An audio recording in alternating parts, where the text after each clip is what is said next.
पाकिस्तान में एक civil war छिड़ चुका है।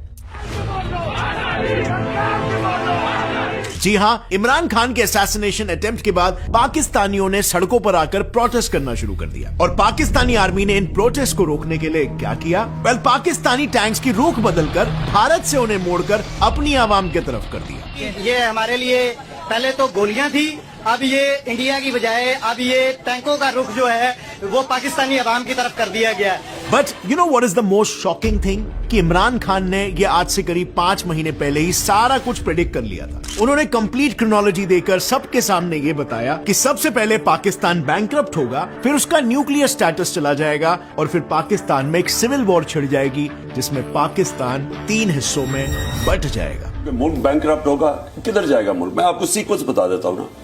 ये जब से आए हैं, रुपया गिर रहा है, स्टॉक मार्केट, चीजें महंगी, डिफॉल्ट की तरफ जा रहा है पाकिस्तान। तो जो उसके बाद हमारे से कंसेशन क्या ली जाएगी, जो यूक्रेन से उन्होंने ली थी डीन्यूक्लियराइज करने की, जब वो चला गया फिर क्या होगा? मैं आपको आज कहता हूं पाकिस्तान के 3 हिस्से होंगे।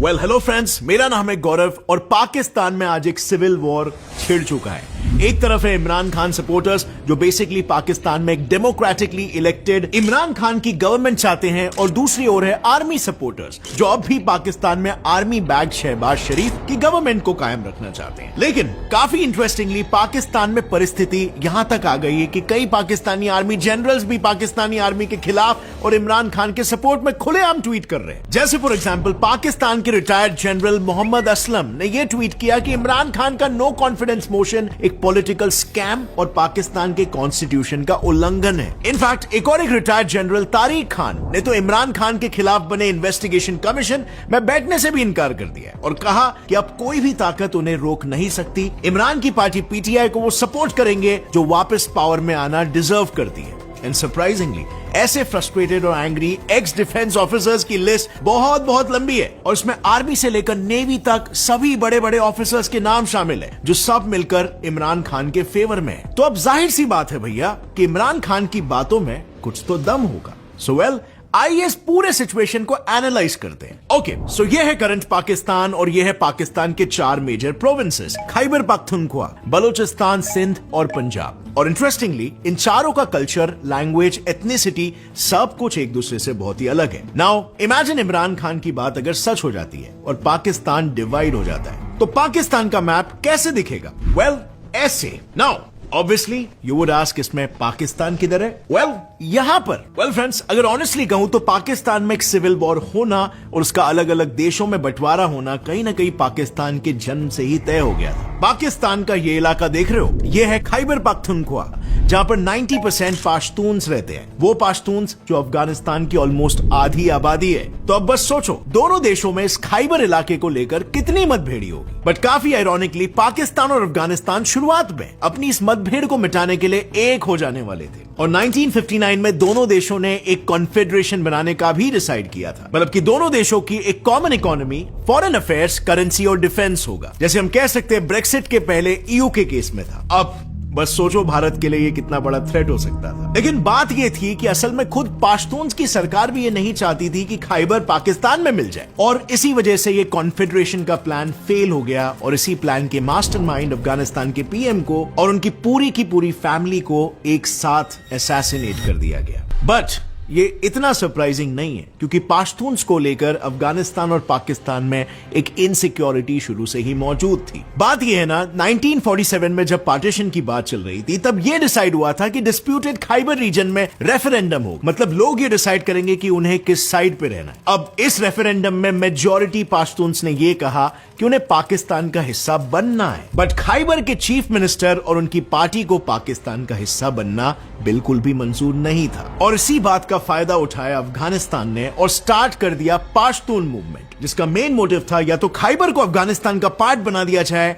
या फिर एक इंडिपेंडेंट कंट्री पाश्तूनिस्तान। ये डूरैंड लाइन देख रहे हो, ये लाइन खैबर और अफगानिस्तान को डिवाइड करता है पर अफगानीज इस लाइन को मानते ही नहीं है। उनके हिसाब से तो खैबर अफगानिस्तान का ही पार्ट है। इनफैक्ट 1947 में जब पाकिस्तान को एज अ नेशन रिकॉग्नाइज करने पर वोट चल रहे थे तब अफगानिस्तान अकेला ऐसा देश था जिसने पाकिस्तान के अगेंस्ट वोट किया था और फिर वक्त के साथ साथ अफगानिस्तान से स्टार्ट हुई सेपरेटिस्ट चिंगारी को और हवा मिलना शुरू हो गया जब खुद खैबर में कई सेपरेटिस्ट ग्रुप्स और पाश्तून एसोसिएट्स डेवलप होने लगे, जैसे फॉर एग्जांपल पाश्तून तहफूज मूवमेंट इन 2014, जो कुछ सालों से ये जो दहशतगर्दी है उसके पीछे वर्दी है ऐसे नारे लगाने के लिए काफी मशहूर है। तो ऐसे में अगर पाकिस्तान का करंट अनरेस्ट देखे तो सालों पहले लगी चिंगारी का एक बड़ी आग में बदलना कोई मुश्किल बात नहीं है, और ना ही मुश्किल है यहाँ पर एक नए देश का बनना, पाश्तूनिस्तान। अब थोड़ा नीचे उतरते हैं टुवर्ड्स पाकिस्तान साउथ वेस्ट, जहाँ पर एक अलग देश बलूचिस्तान बनने के चांसेस काफी हाई है। बलूचिस्तान का मैटर आपको पता होगा बहुत पहले से ही चल रहा है। आर्मी वहाँ पर जास्ती करती है और बलोची लोगों को अपना खुद का देश चाहिए। बलूचिस्तान असल में पाकिस्तान का सबसे बड़ा और सबसे ज्यादा रिसोर्स रिच स्टेट है, जहाँ पर गोल्ड, कॉपर, कोल, मार्बल, आयरन ये सब रिसोर्सेज भारी मात्रा में मौजूद है। लेकिन ये आज दिखता कैसे है? कुछ ऐसा। यहाँ की 6 मिलियन आबादी आज तक बंजर जमीन और बिना बिजली और साफ पानी वाले घरों में रहती है, और इनकी पाकिस्तानी गवर्नमेंट से बस यही शिकायत है कि उनके रिसोर्सेज को पाकिस्तानी गवर्नमेंट ने पूरी तरीके से निचोड़ दिया है और बदले में बलोचीज को सिवाय अंडर डेवलपमेंट के कुछ नहीं दिया है। इनफैक्ट बलोची लोग और उनके होमलैंड को इतना एक्सप्लॉइट किया गया है कि एक समय ऐसा आ गया था कि बलोचीज ने परेशान होकर अपनी खुद की आर्मी तक खड़ी कर ली थी। इस आर्मी का नाम है बलोचिस्तान लिबरेशन आर्मी, जिसमें 6000 जवान है और इनका नारा है फॉर अ ग्रेटर बलोचिस्तान। इस आर्मी ने कई बार पाकिस्तान में अटैक्स किए हैं, कभी अपने बचाव में तो कभी पाकिस्तानी ऑफिशियल्स के ऊपर, पर हर बार रीजन एक होता है, उनकी अपने लैंड और अपने लोगों को लेकर इनसिक्योरिटी। यहाँ तक कि 2004 में बीएलए ने पाकिस्तान में काम कर रहे चाइनीज वर्कर्स पर भी अटैक कर दिया था, जिसके जवाब में खुद पाकिस्तानी आर्मी बलोचीज के अगेंस्ट खड़ी हो गई थी। बट इस लिस्ट में सबसे शॉकिंग था वो अटैक जो 2005 में बीएलए ने एक पैरामिलिट्री कैंप में करवाया था। और मैं शॉकिंग इसीलिए कह रहा हूं क्योंकि ये वही कैंप था जहां पर पाकिस्तान के देन पीएम परवेज मुशर्रफ का आना शेड्यूल था। And guess what happened next? Musharraf तो बच निकले, बट उन्होंने बीएलए के चीफ नवाब अख्तर बुख्ती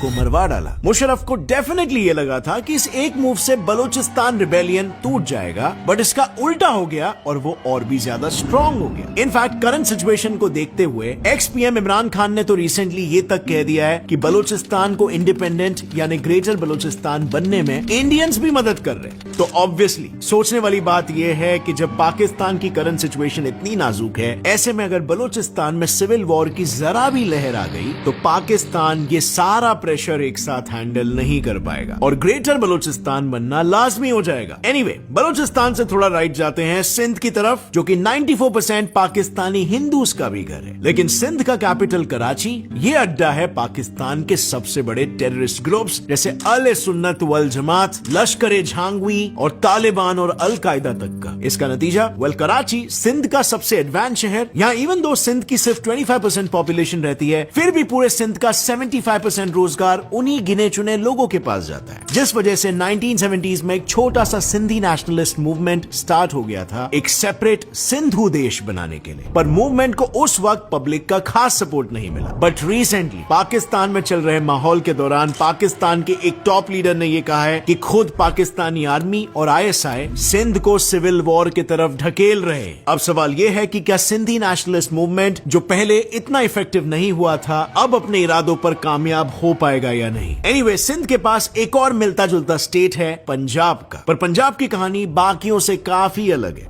ये तो हम सभी को पता है कि जब पार्टीशन था तो पंजाब के 320 मिलियन लोगों में 53% मुस्लिम्स थे और हिंदूज थे सिर्फ 15%। अब ऑब्वियसली ये वही टाइम था जब इंडियन सब कॉन्टिनेंट पे कम्युनल टेंशन अपना सबसे दर्दनाक रूप ले चुका था और इन टेंशंस के फोर फ्रंट पर थे ऐसे इलाके जहां मेजॉरिटी और माइनॉरिटी के नंबर्स में बड़ा अंतर था, जैसे कि Bengal, Punjab etcetera. Hence 1970s में इंडिया में स्टार्ट हो गया खालिस्तानी मूवमेंट, जो बेसिकली एक डिमांड थी फॉर अ सेपरेट खालिस्तान यानी सिखों का लैंड। बट इंदिरा गांधी के ऑपरेशन ब्लू के बाद जहां एक तरफ इंडिया में खालिस्तानी सेपरेटिस्ट वीक होते गए, वहीं दूसरी तरफ कनाडा, यूएस और पाकिस्तान में उनका बेस बढ़ता चला गया। अब हालांकि इनकी दुश्मनी मेनली इंडिया से है, बट इंटरेस्टिंगली खालिस्तानी आइडियोलॉजी वाले वाले एक ग्रुप सिक्स फॉर जस्टिस ने रिसेंटली सोशल मीडिया पर यह कहा है कि वो एक ग्रेटर खालिस्तान बनाना चाहते हैं जिसका हेडक्वार्टर होगा लाहौर में। वेल, ये एक धमकी है या नहीं ये एग्जैक्टली कहना थोड़ा मुश्किल है, बट एक ऑलरेडी स्ट्रगलिंग नेशन के लिए ये खतरे की घंटी जरूर है। मैं ऐसा इसीलिए कह रहा हूं क्योंकि पाकिस्तान पॉलिटिकली तो डूब ही रहा है, लेकिन उसकी इकोनॉमिक नाव में भी बड़े छेद है। वेल,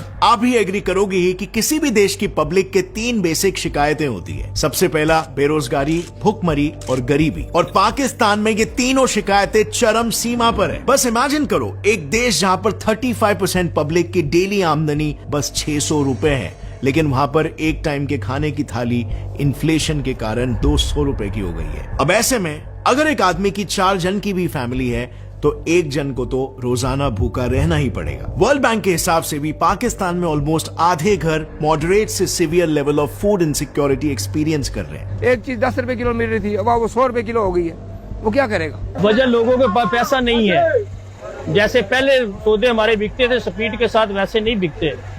लोगों के हालात खराब है, लोगों की रोटी पूरी नहीं होती, फ्रूट कौन खाएगा? और इसीलिए अब पाकिस्तान की जनता भूखे पेट ही सही लेकिन सड़कों पर उतर आ गई है। अब देखना बस ये है कि उनका ये गुस्सा क्या रूख लेगा। वेल, आपको क्या लगता है फ्रेंड्स? लिखिए अपना ओपिनियन नीचे कमेंट सेक्शन में। पाकिस्तान में एक सिविल वॉर होगा या फिर पाकिस्तान एक और बार इस मुश्किल वक्त का अच्छे से सामना कर लेगा? Write down your opinion down below. और अगर इस वीडियो से आपको कुछ भी नई बात जानने मिली, एक लाइक जरूर ठोकना। As always stay curious, keep learning and keep growing.